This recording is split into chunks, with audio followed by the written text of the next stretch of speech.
माता पिता की संपत्ति में बेटे की तरह अगर बेटी का अधिकार है तो बेटी के वैवाहिक जीवन का भी अधिकार माता पिता को ही होना चाहिए। दर्शकों प्रणाम, आप देख रहे हैं प्रम भारत का खास शो मेरी माटी मेरी माँ।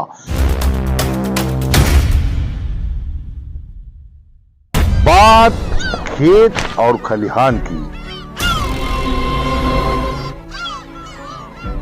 दबे कुचले इंसान की, बात ईमानदार और बेईमान की।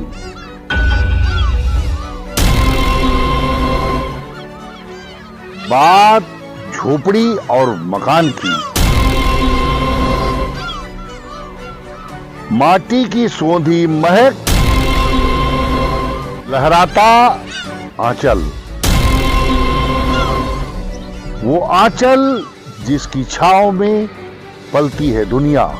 यही तो है मेरी माटी मेरी मां।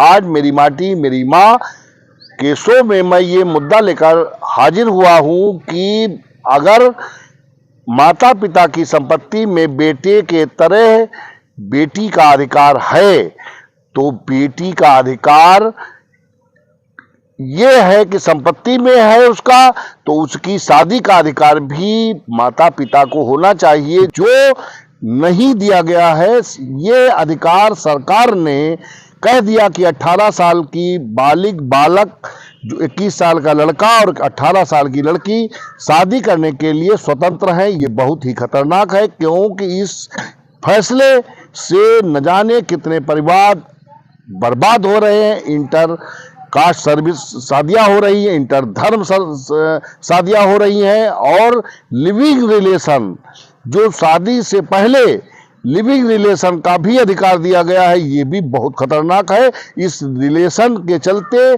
बच्चों की जिंदगी तबाह हो रही है, और उसके बाद ये बच्चे जब शादी हो कर लेते हैं अपने आप चले जाते हैं, और ये एक सरदर्द पुलिस के लिए भी है और प्रशासन के लिए भी है।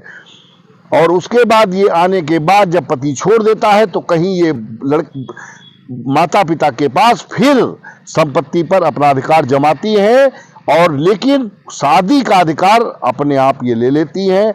और तमाम आप देख रहे हैं कि भारत के विभिन्न शहरों से ये बराबर खबरें आ रही हैं कि प्रेम संबंधों को लेकर महिलाएं लड़कियां काट कर फ्रिजों में भरी जा रही हैं, लड़के कहीं काटकर फ्रिजों में भरे जा रहे हैं। तो ये जो समाज की विभत्स दृश्य देखने को मिल रहा है, इसका मूल कारण है कि बेटे की उम्र चाहे 21 साल की हो, चाहे बेटी की 18 साल की हो, ये अधिकार शादी का जो विवाह का पाण ग्रहण संस्कार का निकाह का जो भी अधिकार है ये माता पिता का होना चाहिए। इस पर हम उत्तर प्रदेश की योगी सरकार से 30 करोड़ उत्तर प्रदेश और भारत के 140 करोड़ नागरिकों की तरफ से मोदी सरकार से अपील करता हूं कि इस कानून में परिवर्तन करें, और परिवर्तन करें जिससे ये आए दिन जो लड़कियां घर से निकल लेती हैं और शादी कर लेती हैं और उसके बाद इनकी जीवन दुर्गति होती है और फिर ये माँ बाप के शरण में आती है, इससे बचाया इन्हें जा सके। दर्शकों, हम फिर मिलेंगे किसी नई प्रोग्राम के साथ, नए मुद्दे के साथ। तब तक के लिए दीजिए मुझे इजाजत।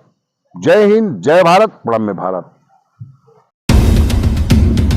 जो कहूंगा सच कहूंगा, सच के सिवा कुछ नहीं कहूंगा। जहां सब मौन हो जाते हैं वहां उठती है सिर्फ एक आवाज, केवल मेरे साथ ज्वलंत मुद्दा। हर मुद्दे पर एक आवाज। जब सब मौन होते हैं तो बोलता है सिर्फ प्रणम्य भारत, केवल प्रणम्य भारत।